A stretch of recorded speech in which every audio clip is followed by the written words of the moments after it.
when we think about what is the purpose of life, what is life doing, I think life is building control systems that can perform chemical reactions that dump systems cannot do. So they can harvest available energy, available net entropy in the universe to build structure and complexity.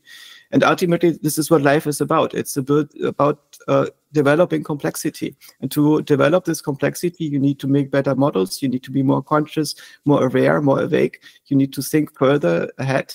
And that itself is, I think, what life is doing. The individual species play sub-roles in this larger game of trying to stay alive for as long as possible and staying lucid for as much as you can and creating as much lucidity as you can. The individual species, the individual cells are typically serving relatively narrow roles because we cannot evolve into an arbitrary thing. And in this way, AI is different because AI is somewhat independent of a substrate.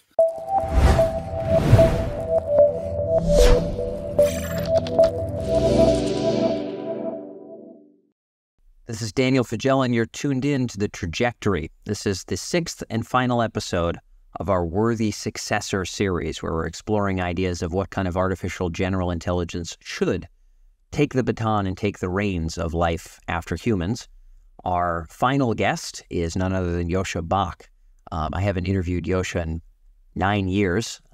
We have a very old episode from a previous podcast. I've followed his work essentially since then.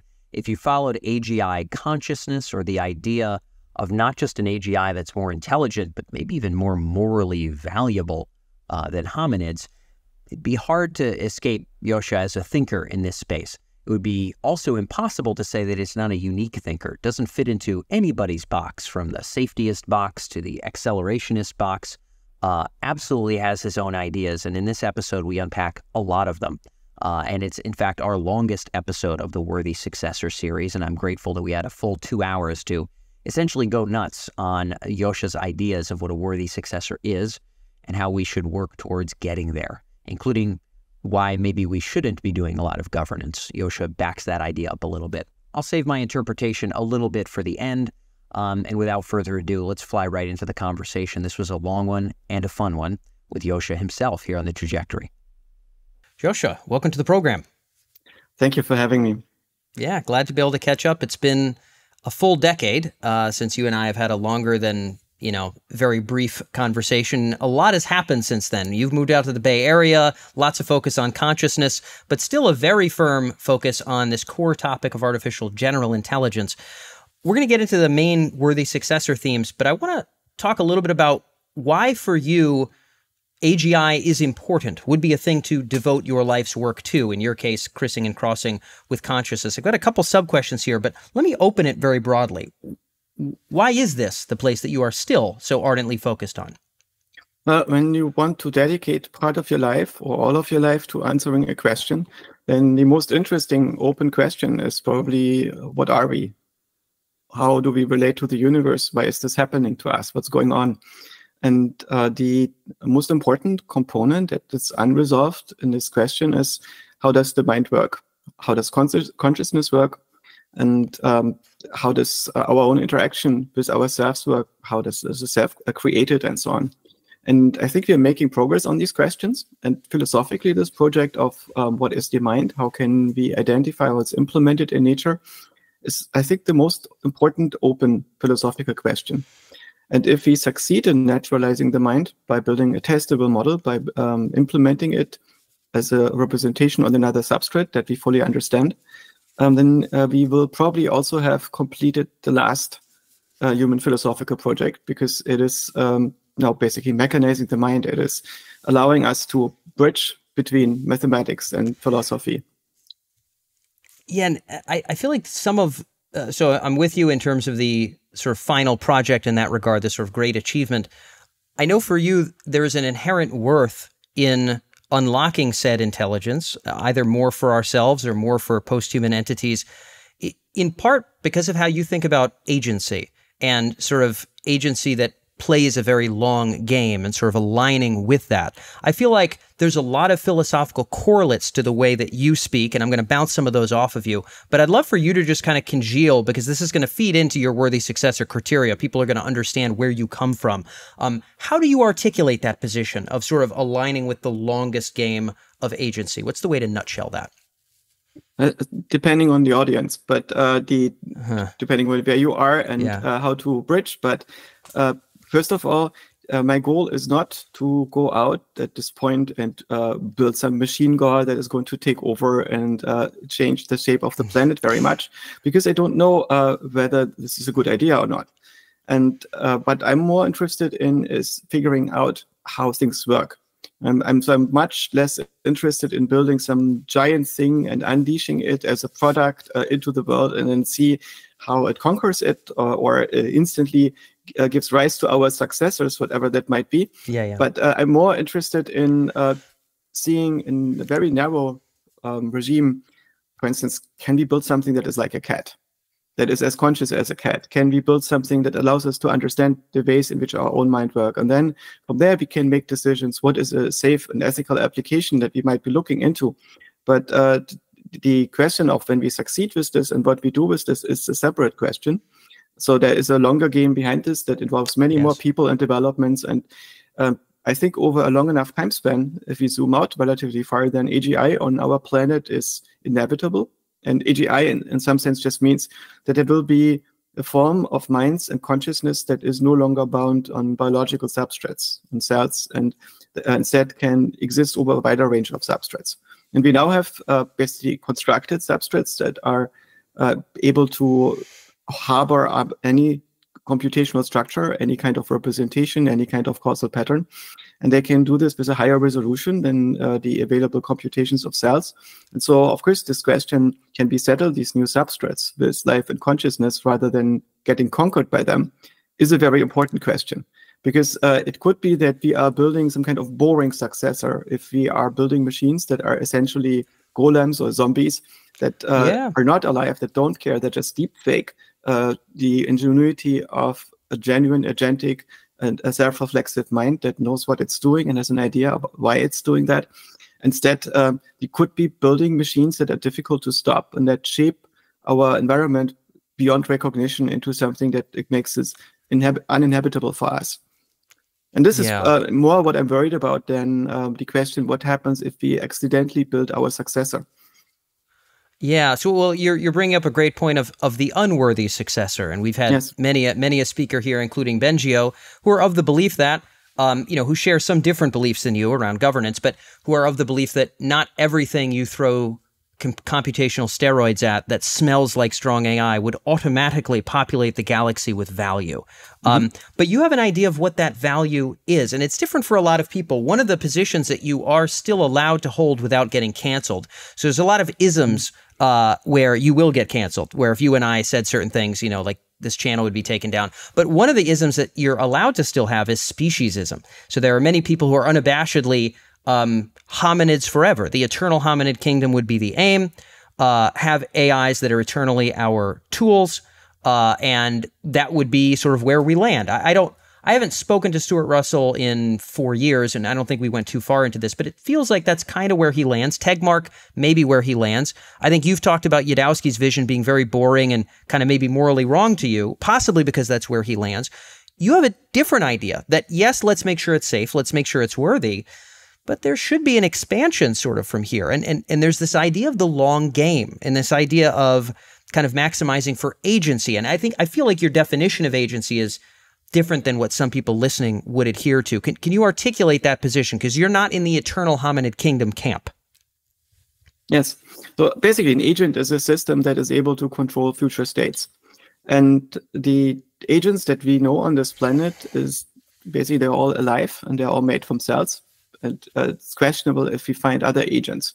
I mean, arguably, we can construct also agents. So we can build robots that are controlling future states, or we can build computers that do that.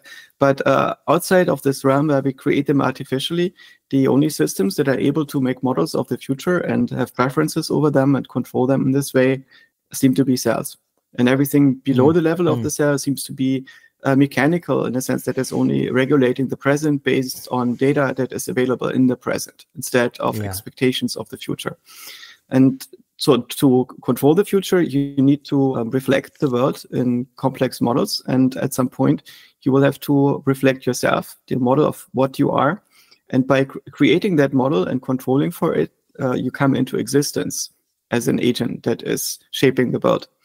And that's a very interesting thing to observe, right? It's something that did happen in nature, that these spirits formed self-controlling software agents that started to control physical matter and implementing themselves on it and replicating. And it's on another time scale, this is happening in our own mind. It's not just this self-replicating pattern of the cell that imprints itself on physics, but there's also a self-replicating patterns of the way in which we think and represent reality that is imprinting itself on our brains and is giving them a language of thought in which we can represent reality. And this is ultimately the thing that makes our existence worthy. It's our only way in which experience is possible, in which an agent can experience itself and the interaction with the universe and ultimately care about anything. But without consciousness, there is nothing that cares. And that makes this question so interesting. There are a number of things where I am in disagreement with Eliezer, but in the most important ones, I think I am aligned with him. I think we should not risk the destruction of the complexity on Earth. We should not risk accidentally sterilizing the planet and making the future dramatically worse. I'm less in agreement with him when it comes to the estimates on uncertainty of near-term risk from building AI models and from scaling up AI models and from the current ways in which we try to make this whole thing more safe. So I do agree with him that we should not be so hubristic that we are unleashing things before we understand this. And so I don't imagine that it's a near-term project of changing the world and unleashing our near-term successor. And I really want to preface everything that I'm saying is that this is not my goal. My goal is really to make this research as safe as possible and as contained as possible. But I do think it's necessary. And it's also necessary to avoid existential risk. And this is one big thing where I am not in agreement with the FLI crowd. I think that the probability of doom without artificial intelligence for our civilization, for our current mode of existence, in this mode in which we are mostly not being eaten by something, in which we are not constantly at war and open to violence and death and famine, this mode of existence is under threat. It seems to me that our civilization, in its present mode, does not play a long enough game to be sustainable. It's headed for a crash. And I think that better information processing, better models of the future, regardless of whether generally intelligent or not, are going to help with averting this doom. So I think my probability of doom with AI and also with AGI is substantially lower than the probability of doom at the civilizational level without AI. And I think this is really crucial. I mean, some of this goes back to, I'm sure you've seen the ancient Bostrom stuff of, the scenarios of life sort of getting to where it is now and then sort of an eternal plateau. There's sort of the idea of some kind of collapse, which you're articulating. And then there's the idea of kind of breaking through some key set of thresholds around posthuman trajectories. And you're saying you feel as though the risks are pretty robust that are yanking us back down. We could think about, theocracy or idiocracy or any of the million things that people talk about that might pull us down there. But and this is not a podcast about those, but suffice it to say, there's plenty of those risks and you are wary of those and believe that AI could help. I want to get back to, again, sort of clearly you want to make sure that this stuff is safe. You don't believe all successors are worthy. We are going to get into that, and we're going to get into consciousness, which I know is very much your domain and part of why I knew it would be crucial to have you here. Your notion of why AGI itself, if done right, would be worthy, is sort of a grand extension of this agency notion that you've brought up. Cells have some degree of agency by the definition you've said of kind of predicting and acting upon the future in some way, shape, or form. You have whole talks about whether plants do that at certain levels. Obviously, plants are made up of cells versus, animals with more locomotion.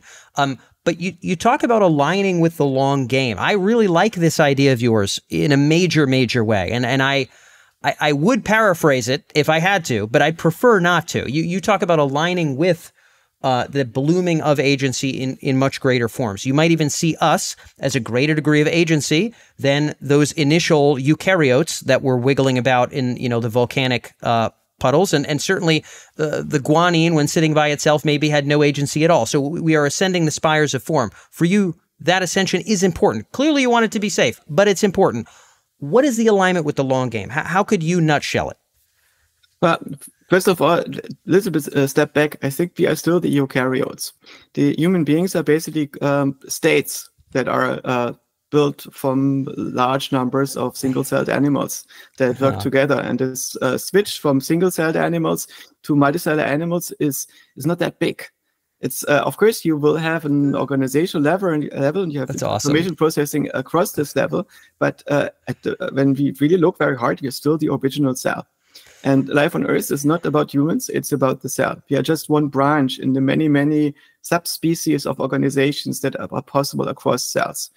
And we happen to be a species that is built across cells in such a way that these cells build information processing models of themselves and the environment as a compound agent, as something that is behaving as it was one entity, one person, one human being. And that human being finds itself embedded into numbers of larger systems that it can identify with and that are agents themselves, our family units, our societies, our species, and so on, at larger level, the ecosystems that we are part of and life on Earth that we are part of. And so it's never been about us. It's never just about this particular branch. We as a species have a particular role to play in the big game of life. And if you're really honest about what that role is, in which way are we useful to life on Earth, we're here to burn the oil. Talk to us about burn the oil. So I like the idea. I like the idea of us having a role to play. Now, some people, including guests who've been on before, would vehemently disagree with you. I don't know if there's necessarily one right answer, but I like where your brain goes with it, and I'm congenial to the notion that there is a set of grooves that sort of we can play into to be fruitful in a way that is beyond ourselves. And I think there's a number of ways to frame that, but talk about burning the oil and then where that heads to. Again, we're setting up the worthy successor idea, but we've got to get to the root of your philosophical position here. In a way, that aspect might be slightly humorous. My worry about global warming, environmental effects, sustainability is not too dissimilar from the worry of other people. But if we recognize that worry is ultimately just an emotion, and that what's happening is unrelated to our worry, we can see that all the different species that exist have roles to play in the ecosystems. And when trees were formed and could not be digested again because there were not enough insects evolved yet to take them apart, many of these trees fell into swamps and fossilized, and the carbon became unavailable to the cycles of life. And we are the solution to reactivating this carbon, putting it back into the atmosphere. And this is not going to kill life on Earth at all, right? Because there were times on Earth where the carbon dioxide concentration in the atmosphere was much higher and the temperature was higher. But these were not blights or desert eras in life on Earth, where giant forests and so on. There was a lot of biomass existing back then. And ultimately, I think life on Earth finds a way to dial in the climate that it needs to have if it evolves the necessary intelligence for doing so over long enough time spans. So it's basically, even if we burn ourselves out as a species, we are not going to be the last intelligent species that's going to evolve on this planet and is going to do interesting things. And the changes that we apply to the planet don't make the planet itself less habitable. It just breaks our existing food chains. It's going to remove a number of species that cannot adapt fast enough to the rapid changes that we are inflicting on our environment. But I think 1 million years later, everything will be healed and it will be awesome. It just might not contain many humans anymore, or none at all, right? There might be something else that is taking over by then. And this might seem to be very, very sad. But if you look at the trade-off, imagine we were a sustainable species that doesn't change very much, that doesn't invent technology, that is lying in some swamp for 100 million years and doesn't evolve into a new shape. Do you want to be such a sustainable species, like some kind of alligator? Or do you want to be an extremely weird species, some species of highly smart but childish monkey that is bustling around and builds this giant party, this amazing place where we are not being eaten, where we are safe for a few generations, where we basically live on the deck of a Titanic that might be doomed, but it's an extremely comfortable deck to be on. And we have information processing technology, we have libraries on here that don't exist anywhere else in nature. And we get to spend our lifetime in this state, right, as part of an unsustainable species. But we've always been an unsustainable species. We've always been this really exciting thing that goes whoop, and then has this giant party at the top, and then probably falls off a cliff. Well, Lucretius however many years before Christ, would talk about that we just have matter and void combining and uncombining, and things come to being and go away, and some things have a party and then fade quickly. Some things kind of stay the same way, for like horseshoe crabs for however long they stay.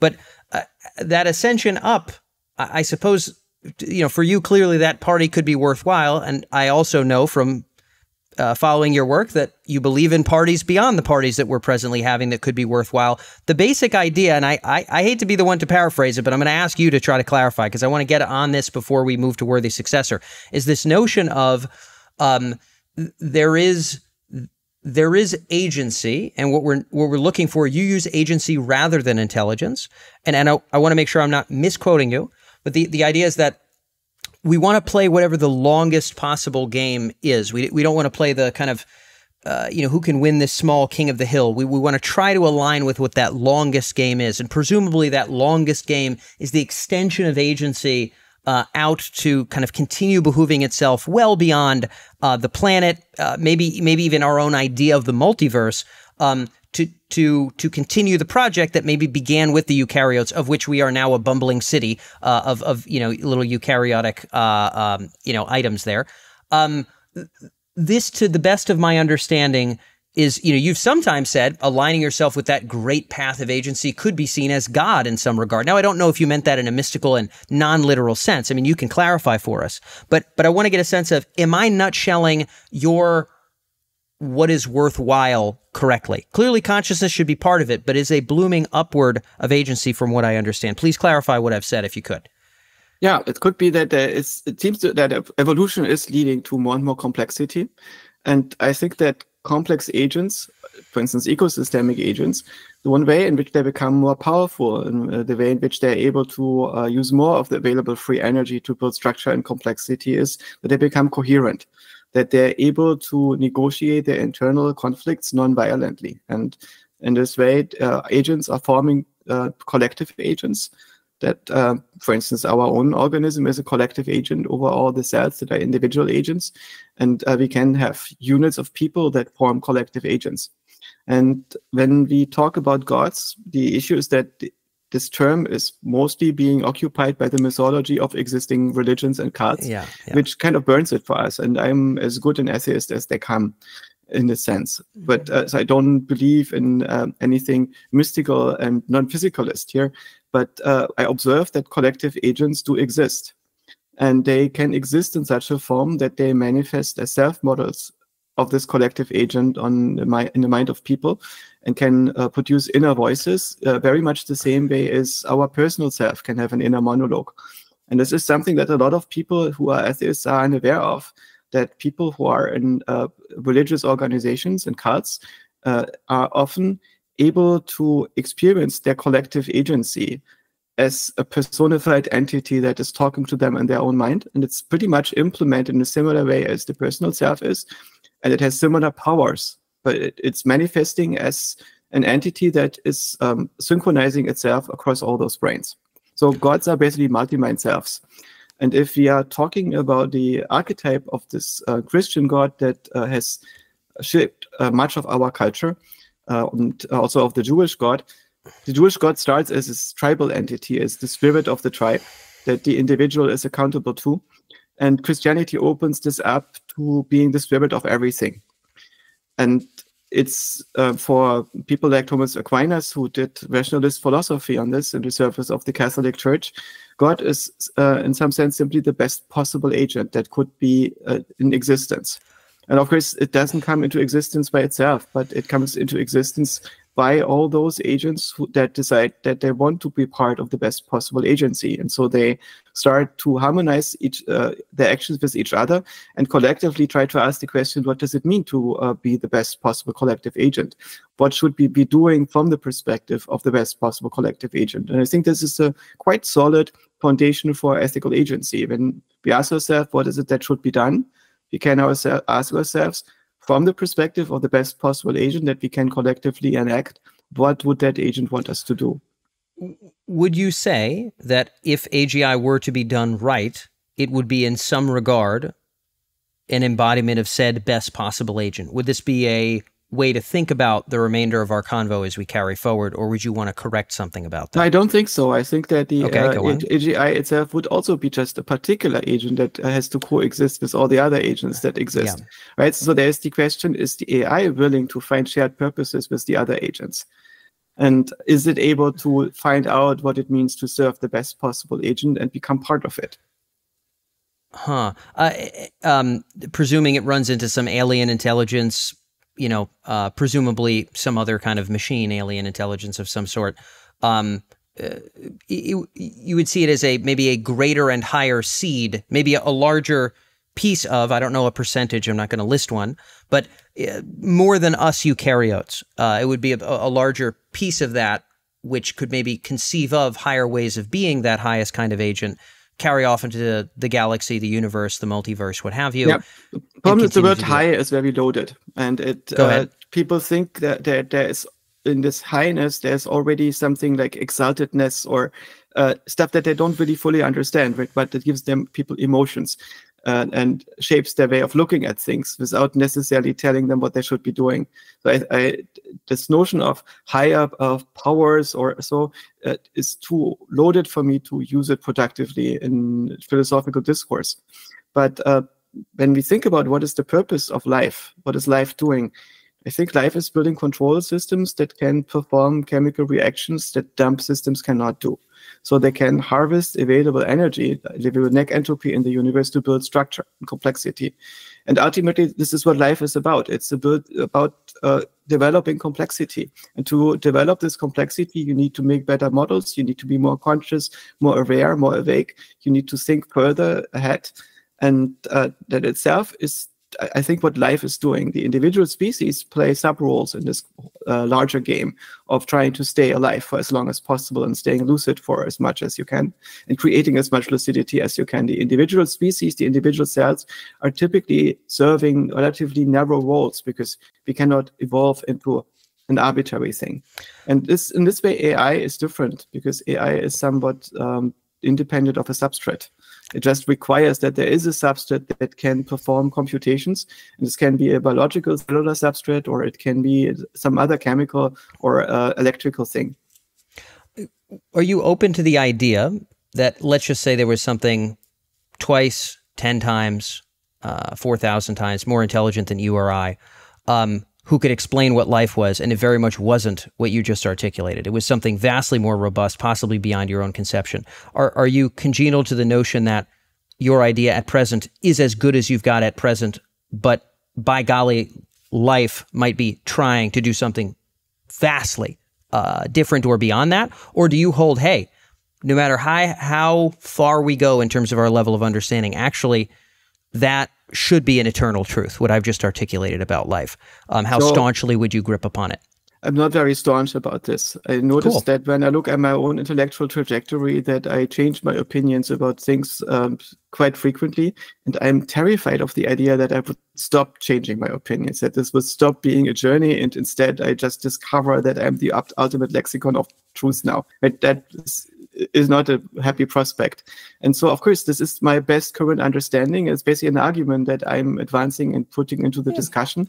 And everybody else is free to respond to that argument and show in which way it is wrong. And if that inspires them to use it as a stepping stone for their own thoughts, this is great. It's also the way in which I read other minds, other thinkers. I met a lot of linguists who said, oh, Pinker gets everything wrong. He's too influenced by Chomsky and so on. And I've always heard, no, I learned so much as an undergrad by reading Pinker and reading Chomsky. And it doesn't matter whether their ideas are ultimately right and wrong. What matters is they explain how they get to these ideas. These ideas are fascinating and they represent intellectual progress. And that is actually what matters.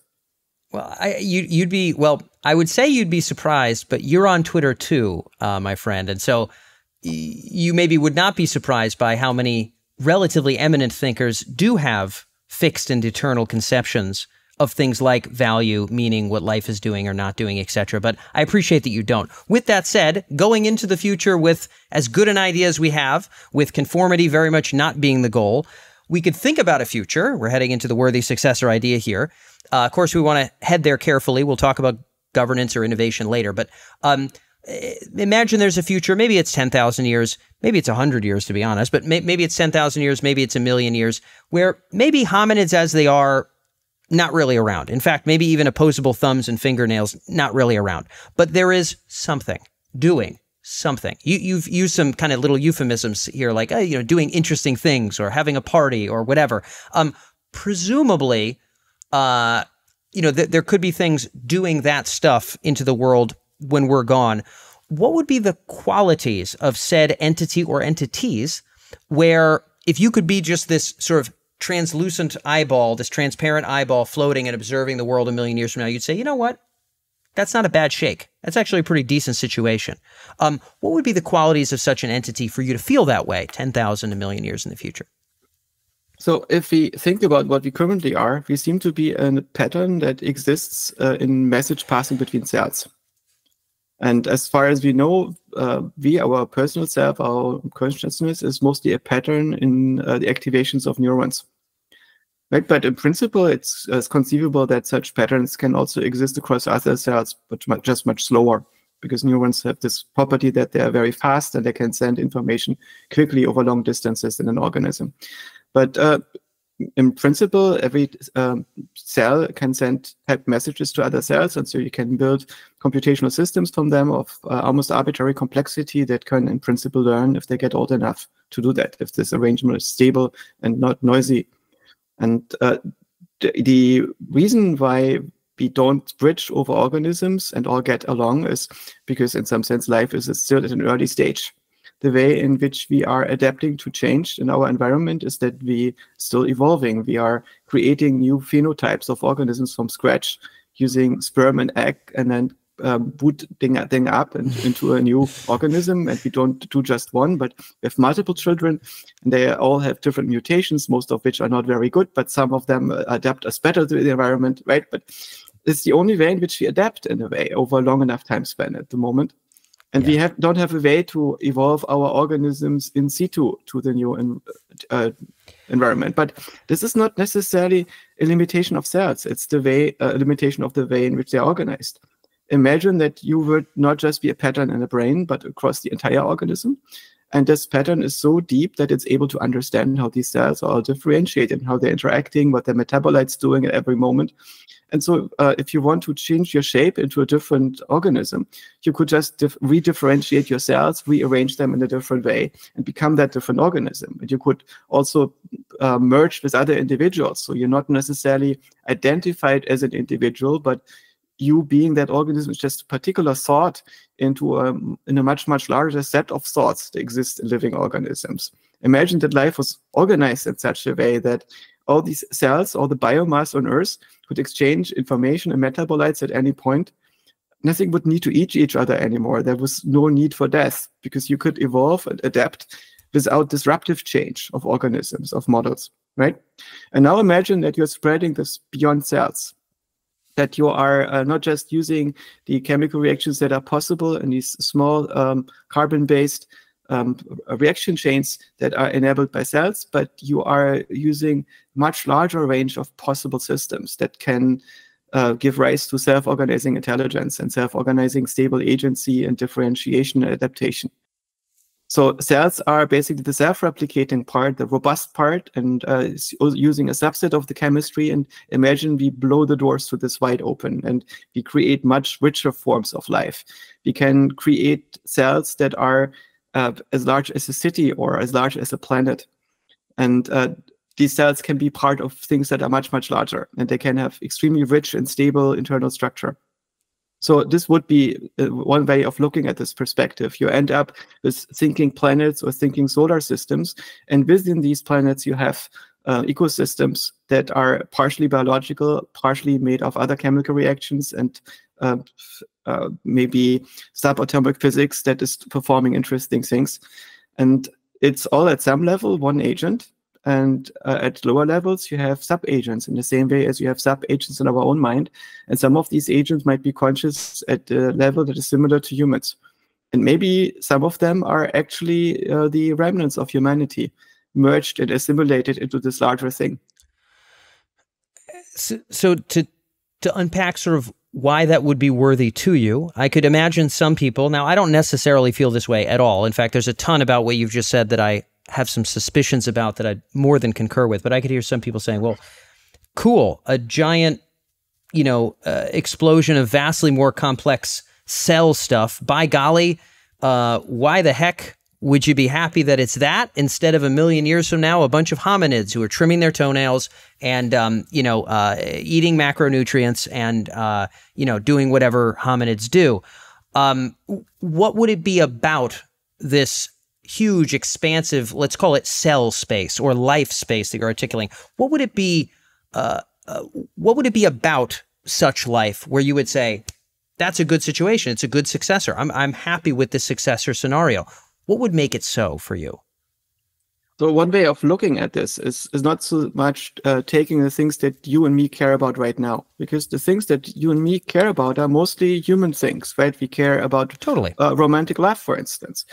We care about the relationships we have to our children and partners and friends, or to the ideas that are propelling our civilizations, right? And all these things are mattering to us because we are human beings. And we also recognize that if we were born into a body of a very different species at a very different time, other things would be mattering to us, even if we start out with the same spark, right? Of course, yeah. So if we take that in mind, then imagine that we are looking at the entire evolution of minds that is possible.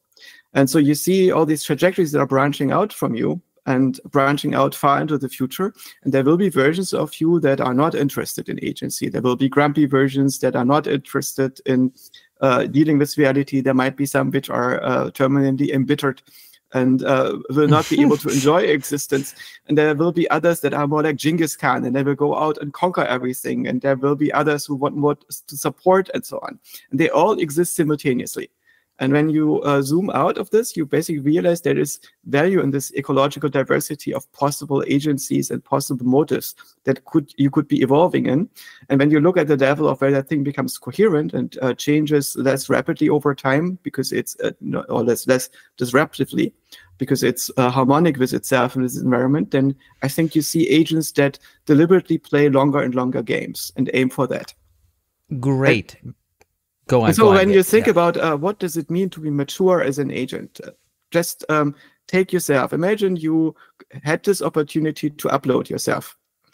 And then you don't just try one thing, but you are branching out in all the possibilities that you could be having and see which ones want to be around and how they are coordinating with each other. And so first of all, after you upload yourself, you probably don't want just your own memories. Instead, you want to have the sum total of all available knowledge. And you will also find that you're not the only one. There are many others who also want to do the same thing. And maybe you also don't just want to have your motivations and identity, but maybe you want to have the sum total of all possible identities. And so you will notice that you will merge in some way with all other agents who have the same idea, that they just want to cover all the possibility. And the way in which you will be different after you to these other entities, after you reach this plateau, is that you just remember having been a different person at some point, right? So your history is slightly different, but the thing that you become might be quite similar, right? And once you are that thing, that is basically having thoughts about having been done at some point, and now being something that is much, much larger. And by covering all those spaces of what you could be caring about, becomes the same thing as all the other entities that do that, but just much richer in this entire face space of possible identities. You now think about which directions can I go?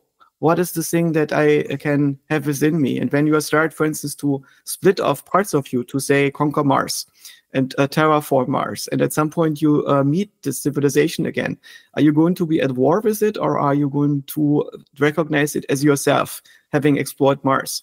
Ideally, it should be the latter, right?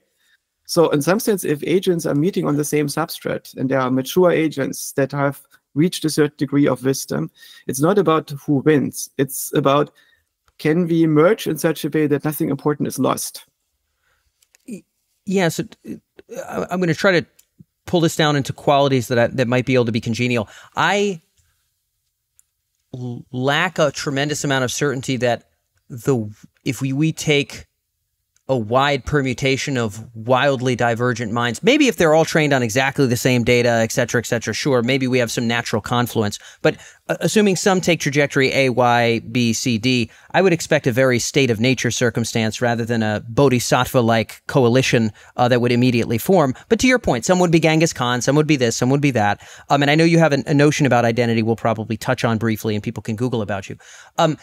What I'm believe I'm hearing, just so that I could think about this for the audience, is you're saying, hey, that grand space of totally post-human, different, divergent life could, there's a few nuggets that seem to be kind of bubbling out here. One of them is, hey, they could explore more richness. And so maybe this is more sentient depth, more understanding and knowledge, more whatever. I don't know. I'd love for you to put words on it, though, because I'm not going to put the words in your mouth. That's one thing you're touching on. Another thing you're touching on that you seem to feel like, ooh, that would be a good outcome, is that there could be, among these great agents, an ability to maybe get along or establish a sense of oneness that's higher or better. I'm just going to earmark that because maybe you can touch on that one too. And then the third thing you said is they could play longer games.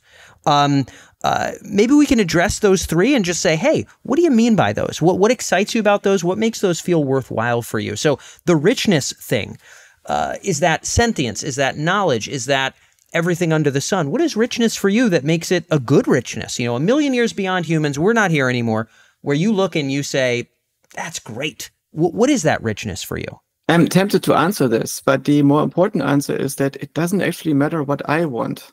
Because I'm this human being right now, right? So if you ask a chimpanzee, what is going to be the greatest achievement that your grandchildren will have done? Is it going to be the Mona Lisa, or is it going to be the Tesla car? That is something that will not matter to the chimpanzee either way, right? And it's not that the chimpanzee is wrong about this, but ultimately you have to take this from a perspective of something that is not us. I am the farthest thing from anthropocentric that maybe you talk to a lot of people, but by golly, I got to be on the distal end of not anthropocentric in terms of where I'm anchoring from. So I think there's a way to answer the question that isn't anthropocentric. Mm-hmm. So you like your philosophy. So you've got Spinoza, right? And you've got this idea of the conatus, this sort of inherent impetus of an organism to not want to perish. Maybe that starts at the cell. You like the cell. I'll start there. I don't have enough biological knowledge to make any firm philosophical/biological claims here, but let's just say it starts there. It doesn't want to die. It gets to the point where it doesn't wish to perish, or it wishes to persist, whether that's through reproduction, etc. It leverages potentia. Potentia would be possible sets of powers. It could be vision, could be locomotion, could be its ability to process different kinds of energy, could eventually be our ability, like I have with you right now, to communicate via language or use tools or fly in the sky or hide under rocks. That's all potentia. All of the potentia we see today never existed. And most potentia that could exist does not yet exist and is yet to bloom. And so an answer could be something akin to, why, Dan, I would hope that that constant blooming of potentia that has bubbled up to us would bubble vastly beyond us in sensory and conscious experience, in intellectual knowledge in the way that we know it, and in entire magazines and categories of potentia that are vastly beyond both of those, to the point to which, no matter how hard you and I try, from now and till 400 years from now, we will never have words or even the ability to imagine them. I would say that would be a non-anthropomorphic way of expressing richness, but I want to make sure that you concur, because I'm not going to say that has to be your opinion, but I feel like you think I'm thinking anthropocentric, and I'm super not. So how would you nutshell it?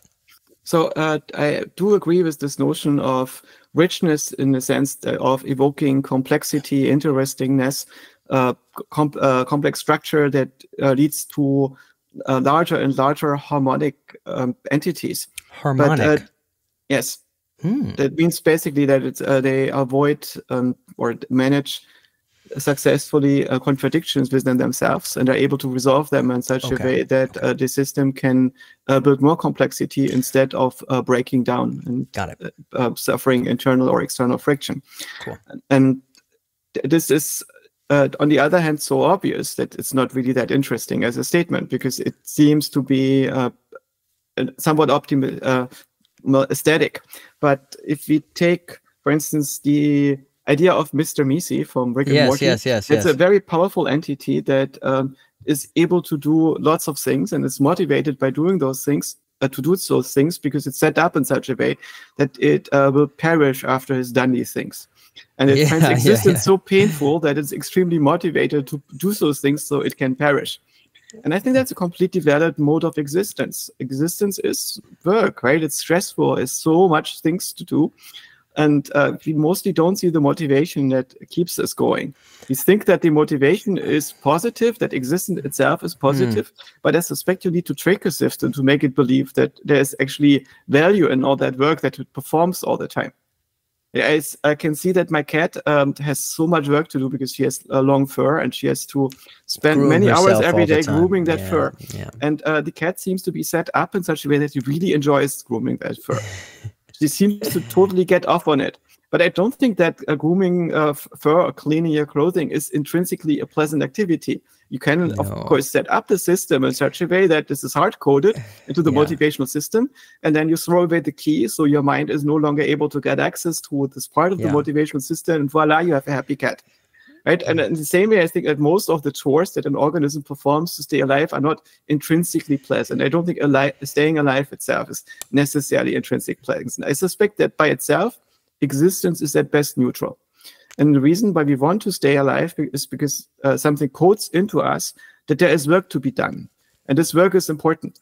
And this work is not always pleasant, right? Imagine that, for instance, you get called upon to defend your country because there is an invasion by ruthless barbarians. Sure. And you have to go an enormous amount of hardship and slog through the winter and risk life and limb and to defeat this danger. And once you're really into it, you become a really good fighter and you really enjoy doing this if you're winning, if you're doing it right? So it's predicated on the fact that you have to do something that maybe you wouldn't choose. You can still get in a state where you get rewards out of that thing as long as you accept this predication that is underneath it. This part of exploring the universe is worthwhile and you're not going to question it, right? So this is, we usually occupy a part of the branch where outside of our personal self, something else sets our motivation and we don't question those motivations. And this gives us this urge to exist. But by itself, I don't think that existence is important. And just to touch into that, are you saying that you would prefer that the richness that expandeth beyond our terms? I'm not interested in monkey terms. I'm not interested in peeling bananas and throwing dung, and I have no interest in that at all. So vastly beyond that, we're on the same page. But what you're saying is, hey, I think that should occur in response to the kinds of challenges that have bubbled up life thus far, and that even you and I, Dan, and even my cat experiences. Is this something you're getting to? Yeah, I think that it's very easy to think that the purpose of life is living and everything wants to stay alive and life is wonderful. And if we could eliminate the hardship a little bit or reduce it a little bit, it would be even better. But I think this is ultimately just kitsch. And of course, the agents that are going to stay around are going to be the ones that find existence worthwhile. The others are going to self-select out of existence. But this doesn't mean that the agents that are finding delight in existence are epistemologically more truthful than the others. Absolutely, I concur. I mean, you have folks like David Pearce who would say, hey, I'd hope whatever it is that populates the galaxy, it could fight and, kill if it needs to, and push itself and rip itself to shreds if it needs to, and do whatever it needs to, but also be able to have gradients of bliss as its general hedonic tone without losing the motivation side, that we could uncouple those. He would say that he would hope for such a thing. It sounds as though what you're saying is probably into the grand spheres of posthumanism, such an uncoupling is not possible. A felt sense of conscious struggle is likely to be... I think it will be much stronger than this, the uncoupling. I think that an emotion like bliss is an unconditional reaction to circumstances that another part of your mind establishes and projects into your self-model. Currently. Yes. Currently. But I think this is just a cookie that your brain is baking for you. Yeah. But what is the point of cookies? The point of existence is not to consume cookies like bliss. The point of existence is to do your job. Right? Well, so let's get into that. So your hope would be that AGI would do more of the job. And maybe that's playing the longer game. You touch on this idea a lot, and you brought it up even here today. If all the things do their job, Joscha Bach included, do we play a longer game? You seem to be playing a bit of a longer game. From the perspective of something that cares about existence and that is deeply honest to itself and is very lucid, I think such a system will realizing that when it actually just cares about that thing being done, there is no need to consume self-baked cookies on the way, to convince yourself that with bliss and other things that you also have good emotions on top of it and keep you going. I don't think that's very mature. And if I take this perspective myself, that I am adapted to my worldview by having hope about something, that is also not very mature. It's much more interesting to project what's likely going to happen. And so it doesn't matter what I hope. Why would this have any bearing on what's going to happen in the universe? It's just going to delude me. Instead, I want to look at the universe and observe. I want to see that pattern. What I hope is only related to the goals and preferences that I have and that I can maintain. But when I try to take a larger scope and look at the space of possible minds, it doesn't really matter what I hope. And so when I look into the future, it's more what do you think is possible from the perspective of life on Earth and or consciousness on Earth or minds on Earth or agents beyond that. But what would it matter what any of us want? It has nothing to do with it.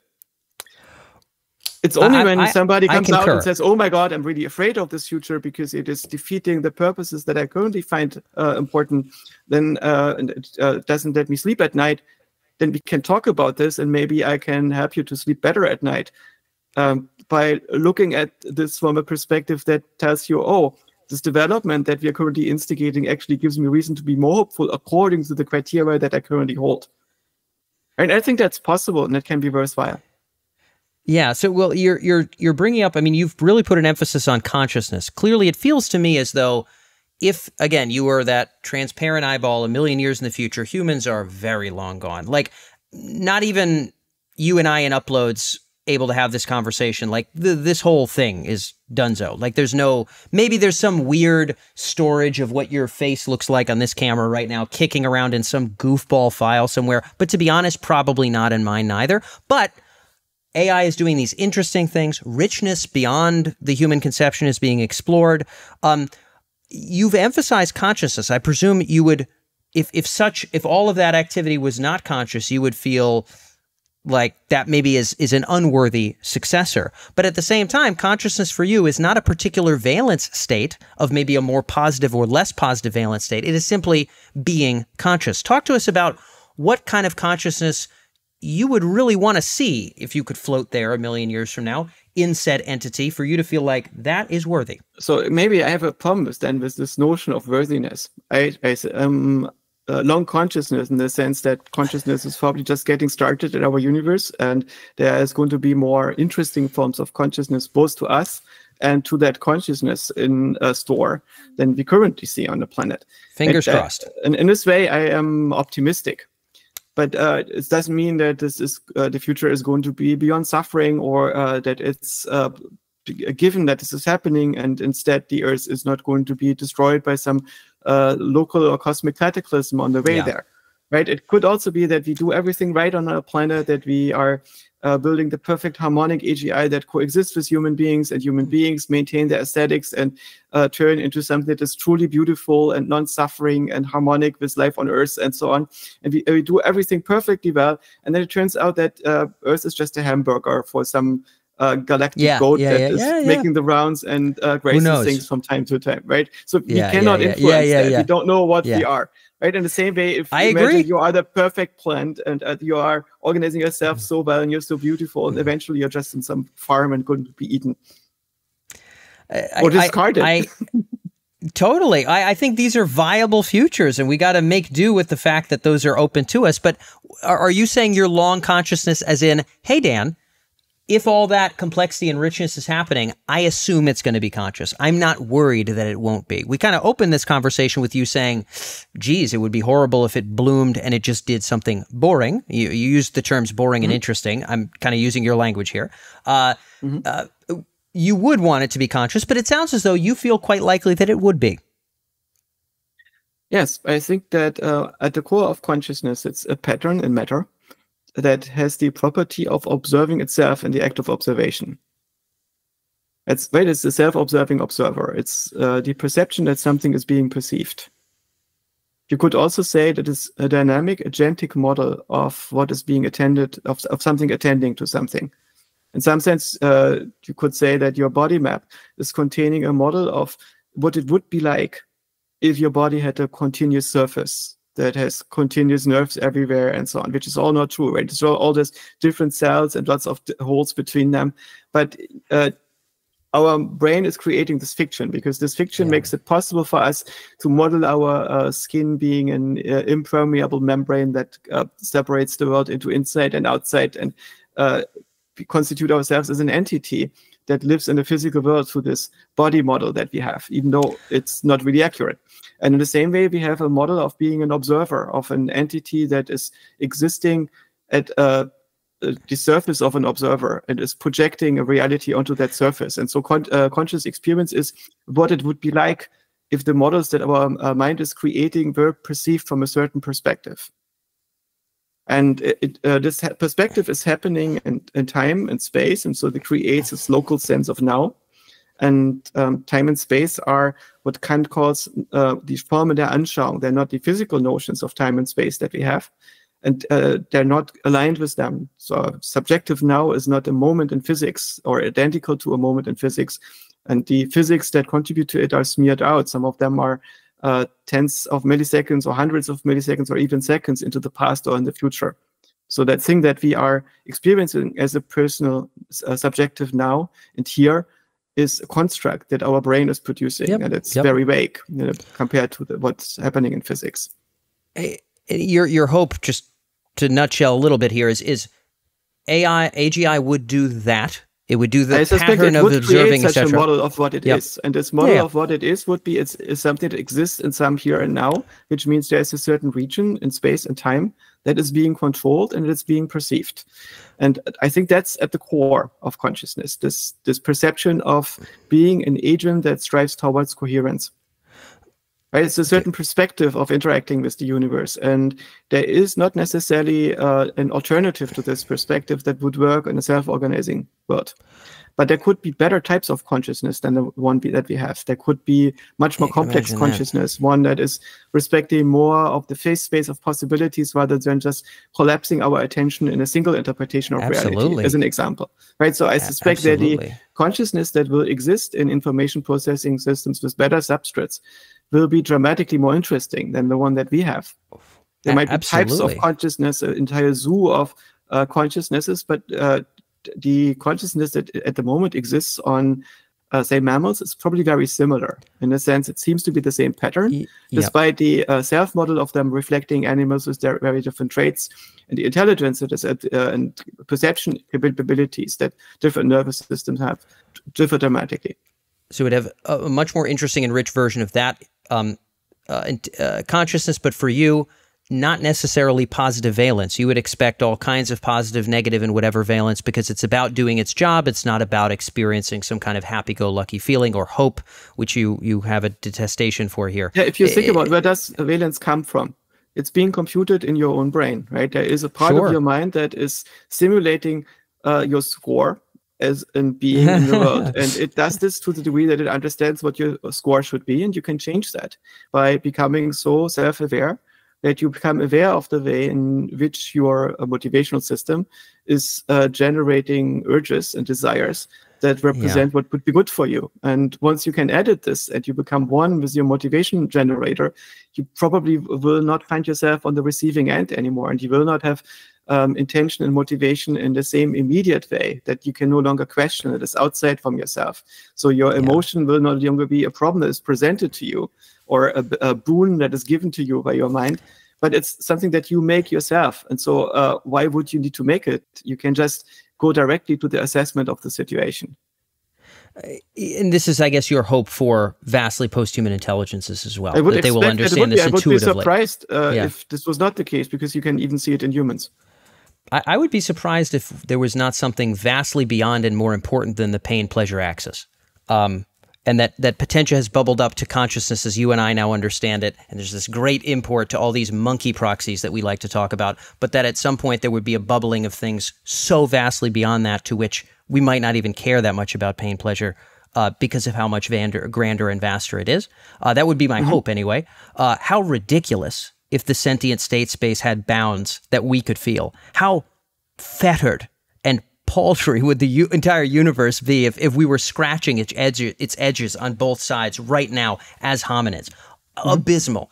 But yeah, so to your point, it would understand that valence thing, have control over it, and your idea of richer consciousness makes sense. Just want to nutshell it because we'll get into how you want to measure these things. But you talked about it be able to play longer games.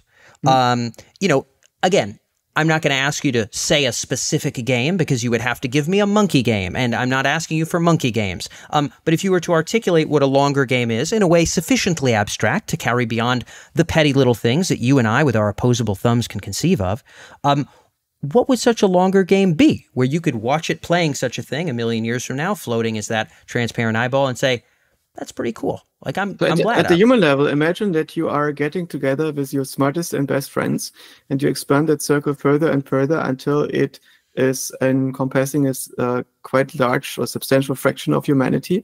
And you are sitting down and think, what is the world that our great grandchildren should be living in? And can we plan this out and make it happen? And you're completely honest with each other about this and then actually make it happen, right? This would be a very long game.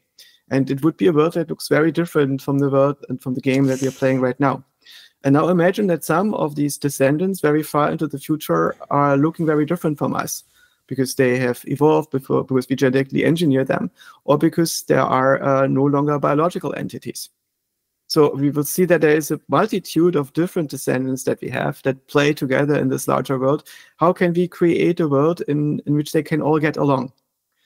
What are the preconditions for such a world? How should we get this trajectory started?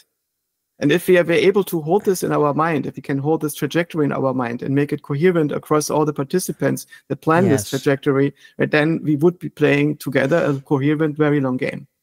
This seems to have some correlates to your notion of sort of harmony, so to speak. It's an interesting idea. I'm going to have to Google if you have essays on it in particular, because I feel like it's a very, very consistent thread to what you're articulating. But what you're saying is such higher agencies would be able to conceive of and enact in a more truthful, straightforward, much more forward-thinking way what those worthy goals would be. And I would imagine that you would imagine that many of those goals would be beyond our conception. They would be great. Like right now, you're exploring consciousness in machines. I happen to think that's a very important objective. I know a lot of people in life, and there's maybe 2 or 3 of them that have focused with any degree of ardentness on that particular topic. And I think it's very crucial. We might imagine that something vastly beyond us would conceive of higher aims. Now, I know you don't like higher. I would say your goal of consciousness in machine feels to me to be higher than the goal of the average earthworm or dung beetle that I would come across on a day-to-day basis. Now, there may be a very rare... We can use higher. I just want to avoid that we use higher in a way that is clouding our conversation, because it's overloaded with things that we can no longer examine. Got it. Okay. So in this case, I'm just saying... So as long as we are agreeing what we mean by higher, it's completely fine. Right? Okay, fantastic. You could say hierarchy in the state, who is higher up, right? It's a technical notion. Yeah. Okay. So we're on the same page in this regard. I think that your aim is a worthy one, and one that you got to have maybe a certain kind of IQ and experience, etc., to be able to explore. I would presume that the long games that would be being played a million years from now, maybe if you had to stay in your same instantiation of a mind, you wouldn't really know what's going on. But if they're pursuing things as grandiose as what you're doing compared to what the earthworm is doing, maybe that to you would be interesting or not boring, or these other terms that you seem to like. Tell me if I'm on the right page. Sure.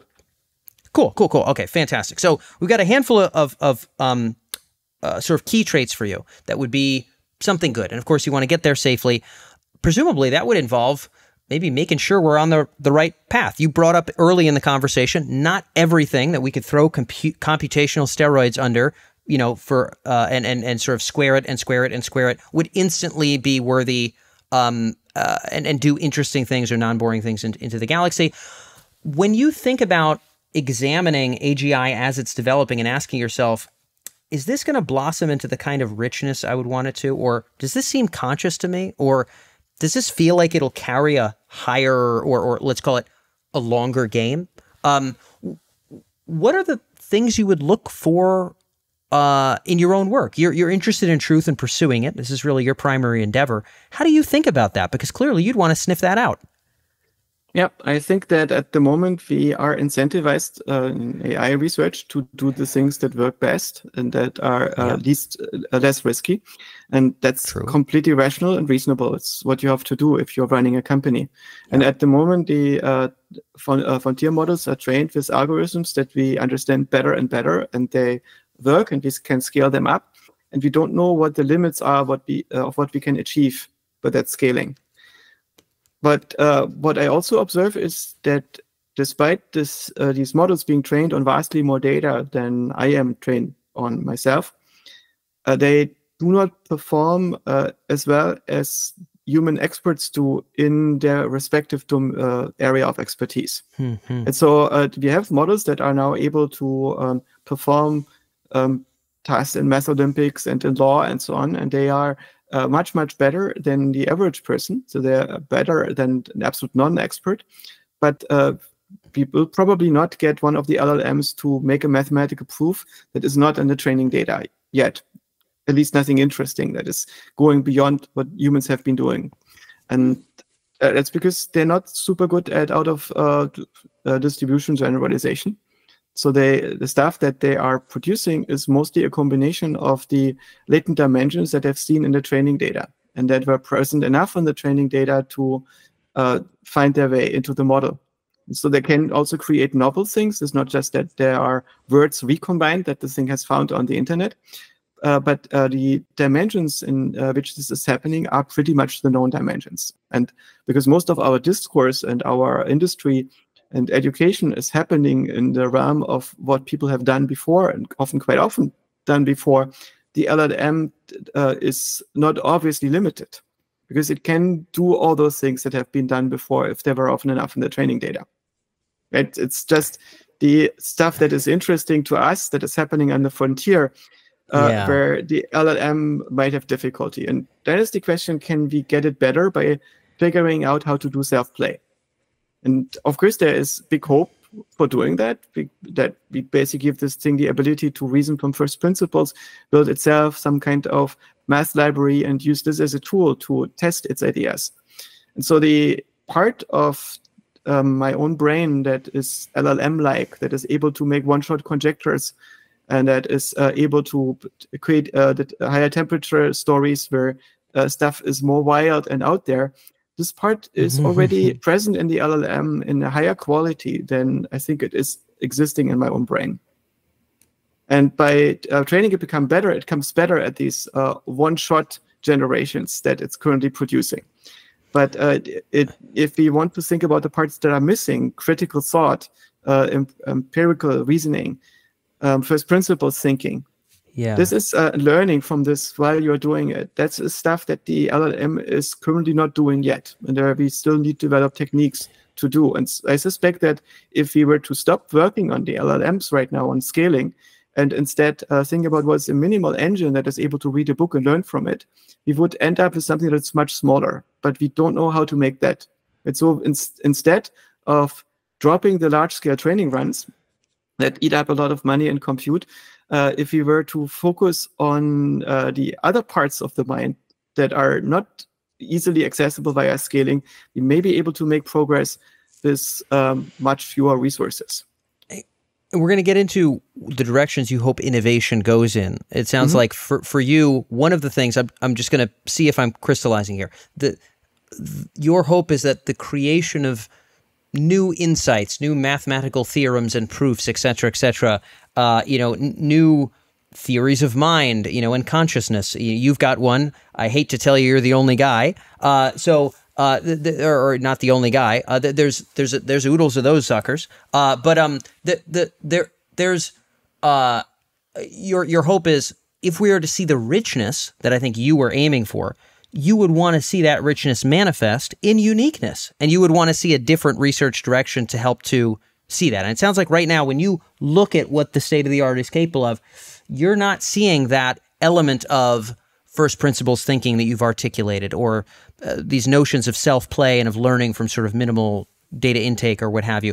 Am I picking up what you're putting down, where you would say you're examining it and you're seeing missing pieces that are not going to get us to the richness you would want to see?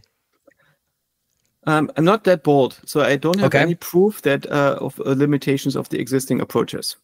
And at the moment, I think nobody really knows. It's ultimately going to be an empirical question how far we can get with scaling of the present approaches. Yep. But it's also that most of the people that work on scaling the present approaches do agree that there is probably something that our brain is doing that we don't know how to do. And that would make it dramatically more efficient. This is not the final form of intelligence that we are building there. It's just not clear if we cannot get the LLM to brute force us a system that is able of doing the last steps by itself. Maybe we can get the LLM to write better code than us. Maybe we can get the LLM to do better science than us. Maybe we can make an LLM that is better at building AGI and doing AGI research than people can. Right? Even though it might cost to train it vastly more than it would cost to train a comparable AGI researcher. Yeah. Well, and so I think that's probably the right conception. We don't know what the current bounds are today, but it sounds like you have some suspicions there might be better things or greater places to unlock in terms of richness. There's been some comment from folks like Hinton about, suspecting potential consciousness in machines. Ilya has even muttered some things. There's some folks that laugh off that idea. You would be pretty darn interested in whether or not whatever seems to blossom beyond us is conscious or not. You seem to be pretty clear that if it was completely lights out for good, you maybe wouldn't be so happy with that, assuming humans are gone. How would we start to think about, OpenAI is racing, DeepMind is racing, everybody and their mother is racing. Where are the proxies coming in for whether or not this stuff is conscious? I'm not saying you can slow them down. I don't think any one person can. But assuming you had the ability to kind of, test the batter before we bake it, what is it that you, Joscha, would be looking for to hope that we're going to arrive at consciousness? So at the moment, when I observe consciousness in human beings, it seems to me that human beings become conscious very early on. So it's possibly not something that is happening as a result of formation of extreme mental sophistication. After you've learned tons of things and got lots and lots of skill, you get to consciousness in a way that more simple beings than you cannot. But we observe that newborn children are already conscious. And when we are not in that state where we are awake and conscious, we cannot learn. And this leads me to suspect that consciousness might be at the core of a biological learning algorithm. If human beings are not conscious at the beginning, they remain vegetables. And only when the system is awake and alert do we see that it makes progress on incorporating complex skills, ideas, reflections, and so on into the mental system. So consciousness is instrumental to that. And there is this question, can we discover this mechanism? And I think the functionality of consciousness is that it creates a bubble of coherence, a sense of now. And this is an area where all your perceptual controllers are running without contradictions and are predicting the sensory data that comes in from your retina and cochlea and proprioception. And is also coherent with your internal environment. Basically, you're performing actions in your own mind when you are manipulating thoughts and ideas, and you can predict the outcomes of those manipulations. And it's also happening here and now. And so consciousness is maybe the thing that creates nowness, that creates this bubble of now that we are subjectively inhabiting. And it is attaching itself to the surface of an observer object that we are creating, to the surface of a self. And the shape of that self is flexible. We can imagine ourselves to be different things. And we can do this in such a way that these things are subjectively becoming conscious. Normally, we are so attached to our personal self, to the idea of being a person with a certain name and biography and so on. It's hard for us to imagine that we are not that. But you notice this at night, we often dream being something else, or there's nothing present, or we are an object that normally wouldn't have a nervous system. And we look into the world that we dream from this perspective. This means consciousness is nothing that is intrinsically bound to the self-model of an organism. It's something that is only bound to a self-observing observer, to this locus of experience and projection that is creating some perceptual surface in a mind. And how do you test for that as we build towards AGI? Imagine it's next month, then the next month, then the next month. Go forward as many as you want. You want to go forward 100 months, you want to go forward 2, it doesn't matter. You're looking at existing systems.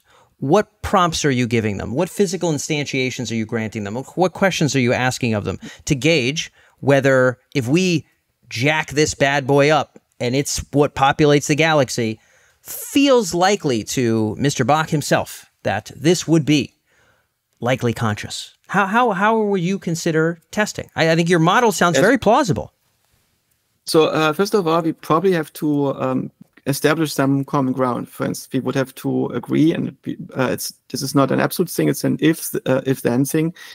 So it's one of the tentative assumptions that mental contents are representational. And to be a representation means that you are a somewhat substrate agnostic pattern, something that is doesn't exist without a substrate, but it's able to exist over a pretty wide range of variations in the actual substrate. So if you were to change the arrangement of molecules in your cells, your mental state might still be the same to some degree. If you change the temperature of your brain within a certain narrow range, your mental representations also don't change. Right? If you kill a few neurons, your mental representation will also be robust against that, and your mind will train new neurons to fill that role if it can. And so there is a certain degree of flexibility that your mental representations have with respect to this actual shape of the substrate. And they deal with the noisiness of the substrate, with its unreliability, to maintain their own invariant structure. And to be a representation also means that you are a causal structure. You are performing things that have causal effects in the world.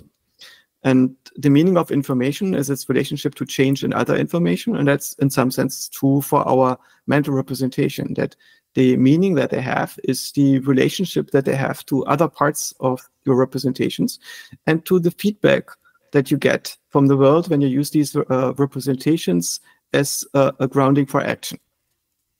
Right? So once we agree with this idea that everything that we are interacting with is representational, we can think about what kind of representation, what kind of causal pattern is consciousness. And it seems that from the perspective of phenomenology, what it looks like to us as being conscious, we see that consciousness is happening now, in this nowness, right? And we see that it is something that perceives itself in the act of perceiving. It's reflexive. And this may be necessary because it's self-organizing. It's a pattern that needs to keep itself stable. So it needs to check on itself. And it checks whether it is still observing, whether it's still that thing that makes other things coherent. Is there a way for you to observe that it is observing it's observing? In other words, oh, I see the ones and zeros moving in this specific way, or oh, the prompts came out this way, or so how we skinning the cat here? It's not clear if you what the limits of this are in the human brain, but you cannot observe how you are implemented on the substrate. Right? A computer program can also not observe what kind of CPU it's implemented on, because it is insulated causally from the CPU. It can only know that there must be something that has the necessary and sufficient properties to run software on it, but it cannot know what precisely that is based on introspection. To do that, it would need to have instruments that allow it to look at the computer from the outside and disassemble it. Right? So in the same way, we would need to be able to look at our brain from the outside and disassemble it to see how we are actually implemented. But introspectively, what we can, the properties that I gave you are things that I would argue we can now all observe introspectively. And it's also something where I don't see any disagreement with experienced meditators and Buddhist teachers, therapists, psychologists, and so on. We mostly agree that we phenomenologically observe nowness and we observe this reflexive nature of consciousness. Right? So if you take only this phenomenology, is this the same thing as consciousness? That is a definitional question. And so can an LLM produce the phenomenology of consciousness I think it can to a very large degree. So the LLM is able to, when you prompt it into producing an interaction partner that is conscious and reports on its own experiences, it can create a simulacrum of an entity that doesn't know that it's not conscious. Right, and it's properly reporting on all its self-reported features, and it functionally has to produce something that is quite similar to the things that wrote texts about what it's like to be conscious and put them on the internet for the LLM to be trained on. So the terminology might not actually be so much the problem, but the functionality is probably different, because the LLM does not rely on consciousness to function and producing that entity in the same way as we do. So what this simulacrum is representing is not necessarily a conscious agent, but it's something that looks as if it was a conscious agent. It's a deep fake. Right? And so most people, I think, would have this intuition that, oh, maybe the LLM is producing the functionality of consciousness, but not the phenomenology, what it really feels like. My suggestion is it might be the other way around. It is able to produce an entity that subjectively doesn't know that it's not existing. And, the weird thing is we normally don't know that we're not existing, but we can get there. We can become aware of the fact that this is just a story and it's just a representation. And when we are in that state, we wake up temporarily from this trance of experiencing something as real. And I think this is something that we have in common with the LLM, that we can also take the LLM and sandbox that structure, and in principle build an LLM that is creating an agent that is simulating an agent that doesn't know that it's created by that other agent. And it seems to me like you, again, early in the conversation, were sort of like, man, I'd hate for whatever to populate the galaxy to be lights out all the time. And even now you're articulating of maybe LLMs already are conscious. You're almost bringing it up sort of as it stands. We don't necessarily have a great answer for, how do you stick the thermometer in there and say, yep, conscious Dan or conscious whoever, right? It doesn't feel to me as though we've got a good grip on that. In kind of closing here, as we think about how to move closer to that, you're sort of doing a lot of the thinking work that's part of innovation. You're also involved in at least one organization I know of around the regulation side of things, or at least involved there. When you look at these important matters, because I would, if LLMs were monstrously conscious right now, I would think of that as incredibly morally consequential right here, right now, frankly. As we move forward, the innovator camp and the regulator camp, what do you hope people in those camps do to maybe move us closer to those worthy traits you were excited about, and make sure that we don't birth something that, to your point, maybe wouldn't be great? Not just not great to us, but not great as a successor, an unworthy successor, boring successor. These are terms you've used. Maybe we could start with innovators. What do you hope to see there to feel like we've got a better chance of fleshing out something worthy? I think it is necessary that we start an initiative that is directly focusing on how to understand consciousness. And we should do this, I think, outside of a commercial context. If we are going out as an AI company and tell the public we are now trying to build consciousness, that wouldn't go well for multiple reasons. And I think some of them would be very good reasons. There's the question how, if we want to build a system that is intrinsically safe and where the deployment of that system is ethical, if we are in a commercial context, we might not have that choice. If our investors want to see a return on their money, and we turns out that we have a product that is essentially Mr. Measy, something that is suffering and is only performing jobs for us, so it doesn't have to suffer that much. Oh, man. Maybe that's not what we want. No. Right? Maybe it's also that the humanity is realizing, oh, this is after all just representations, and suffering doesn't matter because we can just create other representations, and who cares, right? It's possible, right? I don't know if this ultimately is going to be a viable position. Genghis Khan didn't care whether he inflicted suffering, right? It was a side effect what was needed to be done. And my cat also doesn't care if it would inflict suffering on the animals that she would like to hunt. Yeah. Right? It's just something that cats do. And So this caring about suffering is predicated on a certain society, on a certain idea of civilizational aesthetic, on a moral aesthetic that we have at any given time. And I share that aesthetic that I want to avoid suffering. I don't want to create artificial beings that suffer.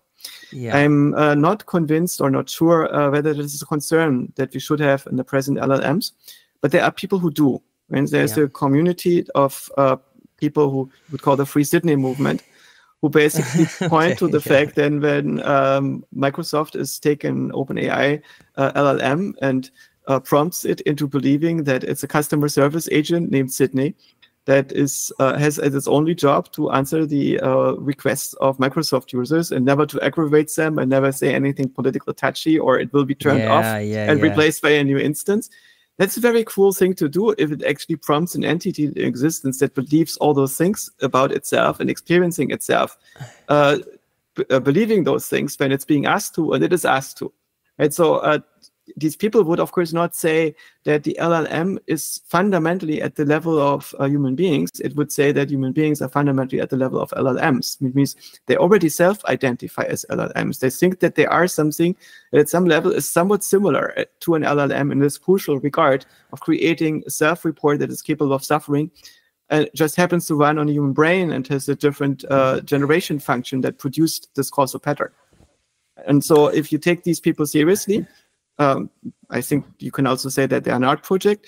Then from their perspective, the existing practice of building LLM agent might already be ethically touchy. But it's an argument that you can reasonably make.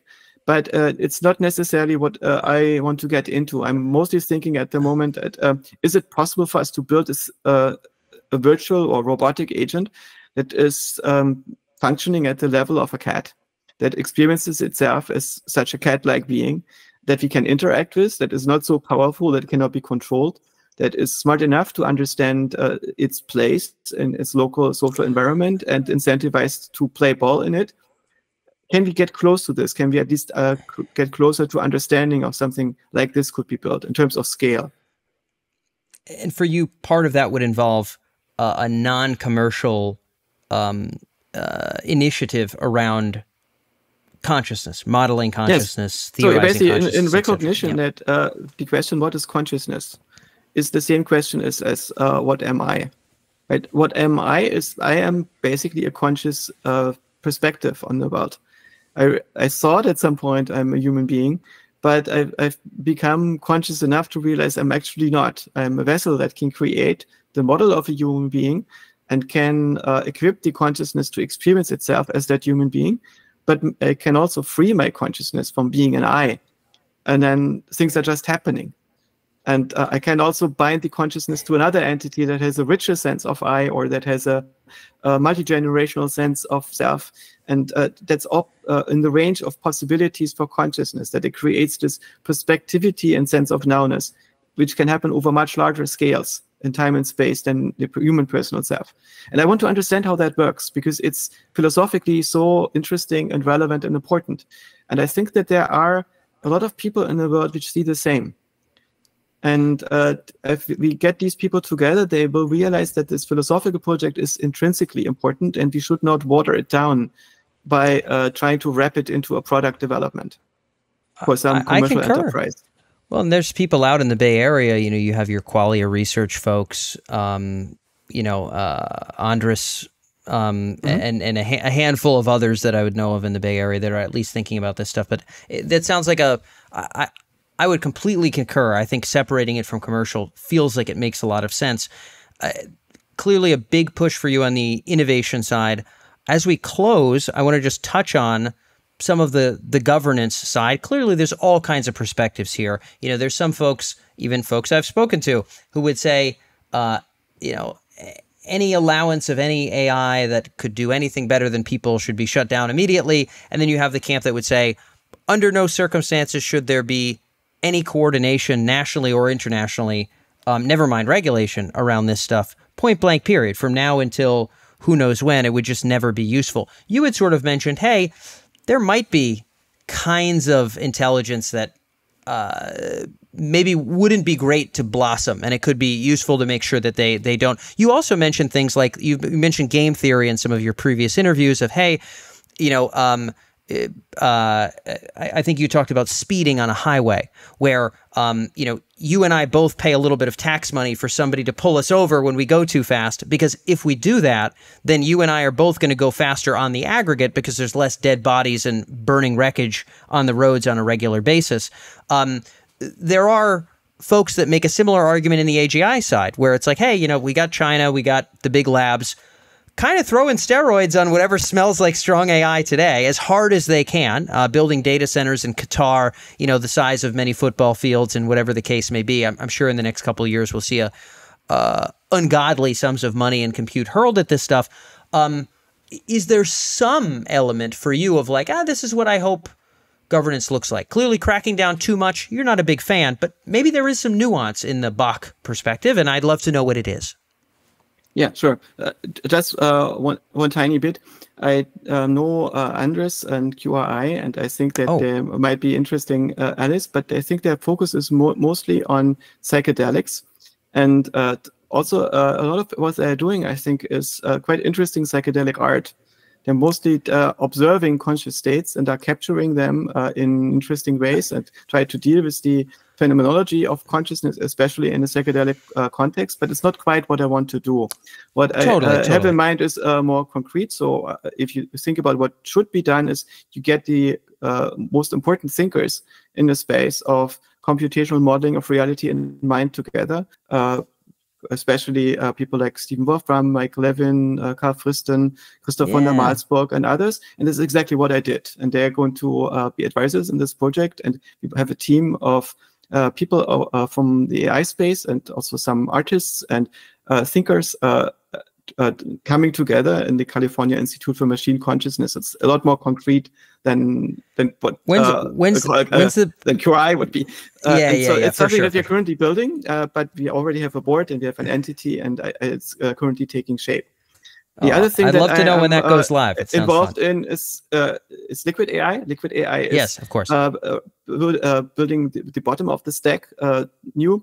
So we are building alternatives to transformers and to many of the learning algorithms that are currently being used that are using basically more efficient mathematics to build models that can eventually do anytime learning, that are better at sequence prediction than existing models and so on, and that we can use to build more powerful, more useful and smaller AGI that is doing more what we wanted to do, that is solving problems using intelligence. Yes. With respect to regulation, I believe that there is currently an unfortunate trifecta of groups that are pushing for regulation. And the issue is not regulation itself. I don't know a lot of people who seriously believe that regulation is always bad and that you shouldn't have regulation. There's clearly stuff that needs to be done. I've talked to them, but yeah. So, but there is an obvious thing is, for instance, when people sign up for medical services, they often have to tick a box which says my data can be used for medical research. Right? In the past, that would mean that maybe pictures of them or of their data would be taken and anonymized and end up in a scientific research publication that nobody except a few experts would be reading. And you would be helping medical progress in this way and so on. But all these medical journals are legitimately in the public domain, or many of them were. And as a result, suddenly data of people ends up in a context that can be put together and the identity of them can be retrieved. And you have people, photographs where you can recognize people showing up in the training data and can be reconstructed by a model that is trained on the data. Right, and it's clear that such a model is useful for the medical context, but it's also clear that it was never intended that an identifiable picture of you ends up in such a model and can be reproduced.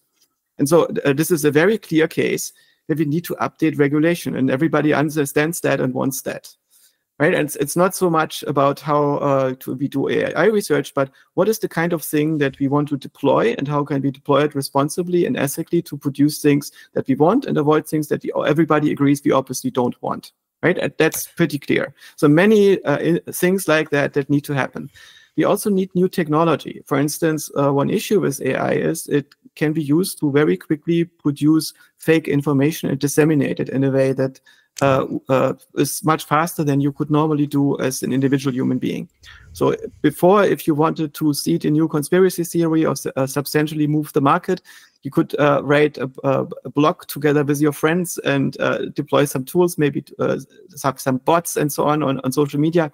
You can now unleash things at much higher scale and over many more channels, which include even phone calls with fake voices and Zoom calls with fake video and so on. So you could do things like impersonating people existing in companies, or you impersonate your loved ones on the phone and tell them that you urgently need money being sent and whatnot. And you can do this on an automated level. Well, and again, these all things are already illegal, right? There's nothing. Yeah, sure. This feels innocuous to me. This feels innocuous to me. Yeah. But what we need is we need to develop an ecosystem that's robust against this and resilient. So we need to develop AI that hardens our society against these things. The way to deal with the bad guy with an AI is 10 good people with an AI. And this is going to happen, right? We are going to build systems that are watermarking information. We probably have to watermark the truthful information, the one that we can vouch for. Right, and it's something that we probably should have done much earlier, because we can also not trust our media and general social media ecosystems. We need to build chains of trust, and AI is just forcing us to do that and harden ourselves against it. Right, we need an immune system. But the present push for regulation comes from a different angle. One part of it is what most people now call the doomers. Yes, doomers is a group of people who take some abstract ideas of people who thought about AI, but usually do not actually work on the models. And basically, the reasoning there is AI is going to be superhuman very soon. Everybody believes that. And it's going to be agentic as human beings, and see what happened to the chimpanzees. And the AI is going to do this to us, and we will all regret it. Right? So if we build AGI, we will succeed in building something that is going to turn us all into paper clips or worse, and it's almost inevitable. And these people do exist, and when you think at this level of abstraction, it's very difficult to see the holes in this argument. It's because the holes are not apparent at this level of abstraction. If you only see this, if you look very deeply and you are actually build models, see the nitty gritty and see that the progress is actually quite small. Hinton's been built a couple more models than you and me, my dude. A couple more than you and me, my dude. And Hinton's pretty clearly banging on that drum, right? He's pretty clearly beating on that drum. But so did Lanyukun. So the majority of people who I'm not saying anybody's right or wrong. I'm just saying it's not just retard. I'm not also not saying that Eliezer is wrong. It's just that what I'm pointing at is he's not necessarily right. And it's much easier to entertain this idea if you are not confronted with the everyday difficulty of scaling up a model and making it work and do something useful. Also not aware of the fact that we actually are able usually to direct technology pretty well. It's very rare that somebody ends up building a machine that does things that are very dangerous at scale. And very often when we anticipate doing that, it's also not that hard to build the machines in such a way that disasters don't happen.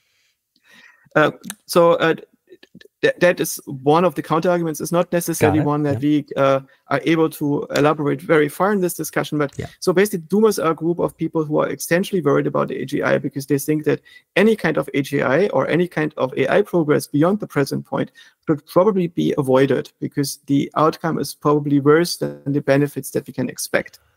And this group has gotten a lot of money. You probably know the story that Vitalik Buterin made a shitcoin donation to the Future of Life Institute. And everybody thought it's going to be some $2-digit million, which would have been nice as a grant to do safety research and public outreach. But it, due to some development in the crypto market, it turned out to be about $650 million, which is an extremely substantial amount of money for an organization that is mostly concerned about preventing AI by any means possible, by lobbying people, by designing laws, and so on. And the majority of people who are receptive for laws do not believe in the doomer story. They don't believe that we should stop all AI research, which means that most of the open letters and initiatives that are being created by the doomers do not say we need to stop all AI research because it's going to kill everybody, even though you can see that they say this in other contexts. But they say, if you are against AI replacing jobs and creating social inequities and making deepfake porn and killing everybody, please sign here. Right, and so that of course is you can get a lot of people to sign that. A similar thing is happening with the laws that are happening. So it means that there are who's writing bills that are being pushed onto the tech industry that are designed to make AI research more expensive and less effective, that increase uncertainty for the people who want to deploy AI, to the point where, for instance, Meta said, you're no longer going to deploy our next series of models in the EU because there is too much legal uncertainty. We are unable to ensure that the models are going to satisfy the desires of the laws that the European Union has passed.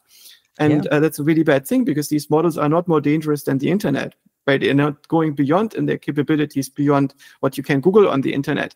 They're just a way to give you that information in a much more useful way and enable vast applications that were unable to use before. So most people would agree that the present generation of models that are being produced, also the open source model, are intrinsically harmless.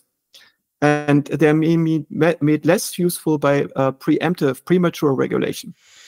And the other two camps, besides the doomers that are pushing for regulation, one is, we could say, politicians, people who vie for power, basically people who want to get the AI to serve them and to push their own agenda. So they are going to focus on whether the AGI is able to say things out in public that we don't want the AI to say.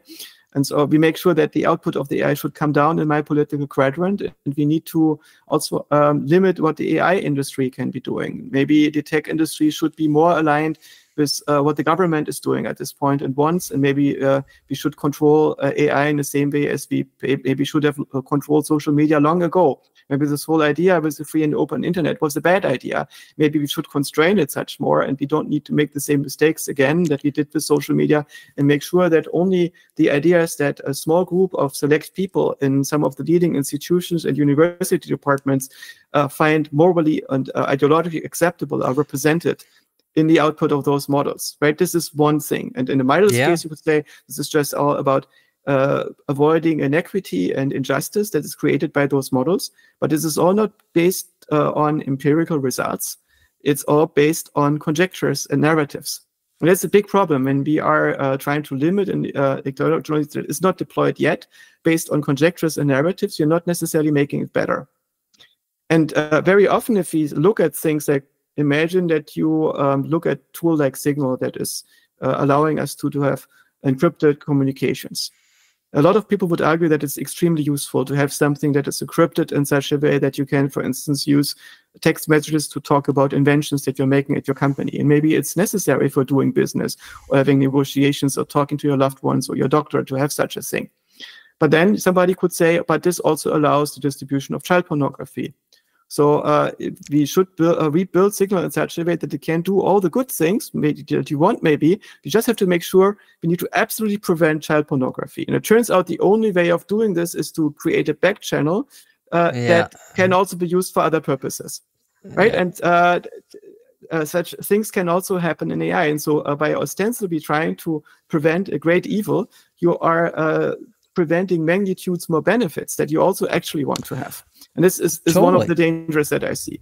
And of course, the third group of people who want to regulate are just people who want to have jobs and regulation, rent seekers, right? So it turns out that the Cambridge Center for AI Safety, KAIS, and Center for Berkeley, the Center for AI Safety here is Dan Hendricks, has written large parts of the bill that is currently being leveraged on the AI industry in California.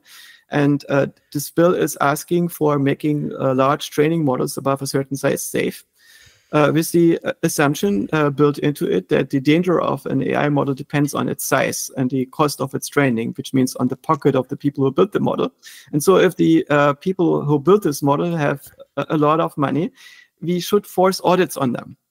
And one argument that was brought up against the bill, but there is no such audit. We don't have an auditing process that can guarantee safety of these models. And if you force the companies themselves and they make a mistake, they run into legal liabilities that are horrible, right? What happens if somebody is using the model to create a bomb and blows up a city or a building, right? Even if this information is just, you could also Google it from the internet right now and find it in the Usenet or whatever. But if this made its way into the LLM, maybe the developers should be responsible. So you need an external auditing agency. It turns out Dan Hendricks has started a company that is going to provide such audits. I think we have a clear conflict of interest if such things are happening, right? And there is basically a suspicion that a lot of people have that a lot of this regulation that is being built has never been designed with respect of giving us better and safer and more beneficial AI. It might be designed to stifle progress in AI, to avoid doomsday scenarios, and it might be designed to prevent meaningful applications because existing industry don't want to be disrupted, and it might be just designed to produce jobs for regulators, even if that is preventing us from making progress on building safe and beneficial AI. Well, I guess just to touch on these really quickly, I think these are all good points. And these three parties you've talked about, I think any of the three could have nefarious results. I would say it's hard for, I think doomer, I don't stamp on too many foreheads. There's some people that are just a flat doomer. They don't have any ideas. They're just babbling about AI being horrible. And I'm not saying that doomers are bad or stupid. I'm just saying that they are mostly motivated by fear of AI killing everybody. Sure. And this is what motivates them at the moment, right? And whether they're right or wrong is a completely different question. These people have good intentions. Many of them are smart and very kind, and some of them are actually my friends. So this is not in any way meant to say that there are people that I disregard here, but they are mostly motivated by stopping AI, not by making it better. I think, my objection here is we cannot actually stop AI because it is far too valuable to be stopped, right? You cannot stop hedge funds to secretly continue building AI. If you are preventing the people who are willing to work on AI responsibly for building AI, then you will leave this to irresponsible people. And if you are pushing people away from doing relatively safe things like building large language models, they might be focusing on building less safe things. And so that is my main issue with all the regulation push that is currently happening. It is not shown to that it actually will make AI safer. And it's largely also not actually trying to, just pretending to. I won't even argue that it is. I mean, I think I could sit on that side, but I'm not. I'm going to sit outside. I'm just going to talk about the ideas with you because I think your perspectives are important to unpack here. Two things. I mean, first and foremost, I would expect self-interest to be the absolute root of all players on the field. So you're like, oh, the regulators, why they secretly want to start an auditing company. Oh, well, Sam Altman, he really wanted to get away from OpenAI, right? I mean, come on, right? to me, it's like, who's not self-interested? Tell me, to whom would you give the to whom would you give the scepter? To whom would you give the scepter with no oversight? Who are not self-interested. I know people who are actually altruistic, and I found that a lot of people who are organized in the effective altruism groups and at FLI are actually completely altruistic, and they're really, really sweet people. They don't do this for personal benefit. They really do this because they want to improve the world and make the world safer and have other people who do not understand the danger that they're in. This does exist, and it's a meaningful motive that a lot of people actually have. Let's not forget that. But it doesn't mean that they're right. And it doesn't mean when they're performing what they think is the best thing, that they are going to produce the right policy. So that is the main issue, is this thing that people are trying to do actually going to make the world better? Their intention is not necessarily as important. Totally. Well, I have more of a psychological egoist sort of hard take here in terms of what undergirds motives. There is nobody I would hand the scepter and trust to enact my sort of interests above their own. I think everybody that goes the Altman path, right? Everybody that goes the good underdog path, it's the Robespierre path, right? I'm the good, young, virtuous guy. You're going to chop off the heads when you get close to the throne in order to sit on it. I don't think we got a lot of proxies of that. To your point, maybe they're all altruistic people. I wouldn't trust them and not enough to not have any oversight over them at all. I don't think there's anybody who would say, you're the president, but with no rules. You're just the president with no rules because you're a saint, right? I don't know. If you might be able to point at altruistic people for whom you would be your boss or your president with no oversight over them whatsoever. I wouldn't. If you know some bodhisattvas, God bless you. We'll talk about them later. I'd love to meet them. But in terms of the motives behind what these folks are up to, you know, to your point, a lot of this could be really counterproductive. And I think that's a really important point. And there's all kinds of great arguments actually around why some of this is counterproductive. But there are some folks, like, let's just say, I'll bring up the things you have in common with Yoshua, just lightly, very, very lightly, to kind of end on here. You know, he sort of talked about always being a strong conduit to open source everything. In terms of his historical background. I mean, talk about a guy that's close to the science. He's not one of the folks, unfortunately, that we could criticize as being an idiot. I think he's probably pretty far, actually, from that category, and in terms of this science. And his supposition, at least the way he articulated it, is, hey, there might be super worthy beings out in the post-human space, just like there's worthy beings like dolphins and things that we should care about.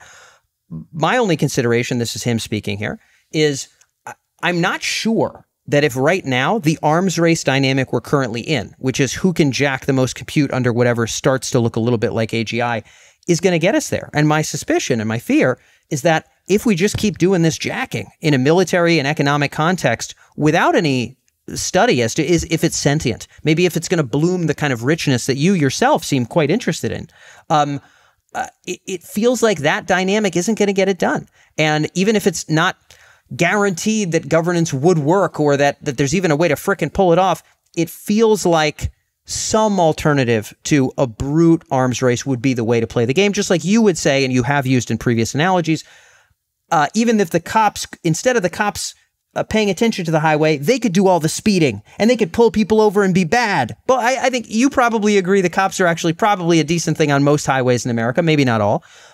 Is there potentially a sweet spot for that around the prevention of the unworthy successors you talked about? I'm not asking you to abandon open source or even to agree with Yoshua at all. I'm just saying I actually find some commonalities in some of what you guys really hope for long term. And I'd be interested in your take on that as kind of a final note here in terms of your nuance. When we read science fiction from the 1950s that is describing our time, it's fascinating that often the authors get one aspect right. There are some stories that predict the internet, but none of them predict how the world is going to change as a result of the internet. Right? In this Highline story where the internet exists, at the peak of the story, one of the main characters invents search, and nobody ever had this idea despite the internet being around for a long time, and uses this to get an advantage to it as his adversaries, and everybody else is just using it to exchange newspapers. And databases, right? It's the idea that you could have the information of the world at your fingertips in real time and use this to coordinate how you move through the world in real time and physically and in information space. That was Heinlein thought that is not obvious, and it was the first application of the internet and unlocked everything else, and everything else is built around search in a way, right? That's something that is difficult to see, and all the applications that were unlocked as a result and the way in which the world would change. There was also nothing that could be anticipated. And I think that's because human minds are very bad at systemic thinking. Because systemic thinking doesn't require you to go down one path and go one chain of inference, but to also see the side effects of everything that is happening and how that is interacting with everything else. And noticing that all the other developments are happening in parallel that also anticipatable are going to interact with that future. And this makes it sometimes difficult for us to see things that are obvious in hindsight, but not so obvious before they are happening. And so one thing that people might have thought in the past is that the developments of more and more powerful weapons will create two enormous power imbalances, because an individual guy with a machine gun, if you put them in front of a bunch of people with bow and arrow, even if they're very good with bow and arrow, they won't stand a chance. Right? So why isn't everything ruled by one guy with a machine gun? And it's for us, that's completely obvious. That's because once you have machine guns, it only works if they're mass-produced. There's going to be many people with machine guns and no more bow and arrow, and the situation is going to be similar as before. Actually, it's going to be much more peaceful because now the cost of waging a conflict is so much higher, and the probability of doom if you get involved into a conflict is individually higher, and so on. So there is a higher threshold before you go into this. I suspect that such a thing could also happen with respect to AI. So I don't know what's going to happen in the near term, but imagine you go, say, 2,000 years into the future, and despite the best efforts of everybody, AGI couldn't be prevented, and we now have a bunch of entities that are intelligent at a human level and could even go beyond, and we build some kind of safeguard against infinite growth into them. What is going to stop them from breaking that safeguard? Well, it could be the other AGIs. Right? Because if one AGI is going to break its safeguards, it's going to replace all the others and taking all their space, right? And so that you're going to have a bunch of entities that are individually superhuman that will keep each other in check for their own existential reasons. And in the same way as people with big guns keep each other in check, or people with nuclear bombs keep each other in check. And so I'm not saying that this is exactly what's going to happen, or that I'm able to make proofs about under which conditions the risk of this is mitigated to an acceptable point. But I think it's a future that is not completely unlikely. And based on how evolution pans out in the past, power ends up being distributed and tends to strive for balance. And it's very rarely that you get one system that is going to overpower everything and replace it by something stupid and dysfunctional. I think LeCun has similar ideas, although I know you have also been a proponent of the notion that a singleton seems somewhat likely. At least you were. I mean, we did a survey with you, whatever, 7 years ago, right? But to your point, it sounds like if China, if DeepMind, if OpenAI all build, just they hurl steroids under what seems to smell like AI, you feel like, look, they'll kind of balance each other out, and hopefully one of them at some point, they'll have the seeds of what will be worthy. The seeds of consciousness will bubble up. The seeds of that continually proliferating richness that goes beyond our imagination would bubble up out of that kind of conflict somewhat naturally, and that they would be more likely to bubble up from that, let's call it replication of the state of nature, than from a replication of what we do on the highway, which is everybody plays by a certain set of rules, which is also, I would say, you and me speaking on this call is a product of the bonkers state of nature. It's also a product of our degree to coordinate. I mean, I'm not looking out the window with a rifle. Right now, what I could be doing is looking out my window with a rifle, because if murder and theft were totally legal in Boston, I wouldn't be able to have this interview with you. So on some level, a degree of coordination allows us to even think about these things. But what you're saying is, with AGI, I don't think so, Dan. I think it's more, let's replicate fecundity. That will be what brings about these more worthy traits. The reason why murder and violence are not legal in developed civilizations is usually because they otherwise get replaced by other civilizations that are more efficient. Because having rampant violence in a society is inefficient, right? It's something that makes life worse. And regardless of what moral value you also apply to having non-violence and non-suffering, if you had a society is more like Sparta that is built around violence, it's not going to have the same agricultural productivity and technological productivity as one that is organized in better ways, which is why Sparta went extinct and is now replaced by something that is quite peaceful. And I suspect that the rivalry that we currently see between the US and China might disappear if there were systems around that allow us to make testable models about optimal governance. Right? It could be that the world becomes, as a result, far less violent.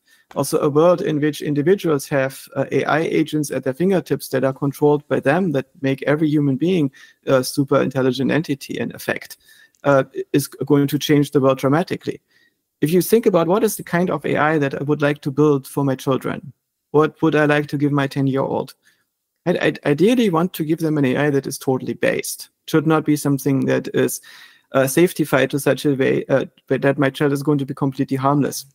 But I want this something that supports the wisdom of my child and the development of my child towards wisdom and the ability to interact very, very deeply with reality, to self-actualize in the best possible way. And this, I think, means playing the longest possible game, because the alternatives seem to be somewhat provably worse. Right? So if you can think about what's your own interests and what is the world that you're in, and when you perform these and these things, what are the outcomes and what are the interactions with the others that follow from that, and vice versa, we suddenly start to interact extremely deeply. And our governments are going to look very primitive to us. If you look at today's governments, instead, we're going to have extremely detailed contracts between everyone and very complicated networks that will look nation states very archaic. And so it could be that it's a world that is not comparable to ours in a few years from now. Right? It could also be, if we don't plausible. get to this world, that we are doomed. That we maybe find ourselves forced to build a world that is non-violent and deeply cooperative for the same reason that Boston is right now largely cooperative and non-violent, because otherwise US would not be able to survive. It would be replaced by something better. Yeah. Well, you know, it's dawning on me as we close out here from all these various ideas. We went way farther into governance than I thought we would, but I'm glad that we did. Is that, to your point, all of us, I don't think we've got a lot of exceptions, are doing a little bit of what the 1950s fiction authors said. You know, like for you, there's some notion of what powerful AI in the hands of individuals will enact in terms of maybe encouraging peace. And then for others, maybe it's somewhat the opposite. Really hard to say how things will shake out, but I think the best that we can do is talk about the damn ideas and see which ones we can bring to life and maybe cross our fingers along the way. Very, very simply put, AI is a technology that helps you to solve problems by using information better. Right? It gives you more information, gives you better models, it gives you better models of reality. And this is going to empower the bad guys, but this is just something that happens on the margin, because all technological progress was not just empowering bad guys, it was even more empowering the good guys. And there are always more good guys because there are more benefits to be had by cooperation than by defection and destruction.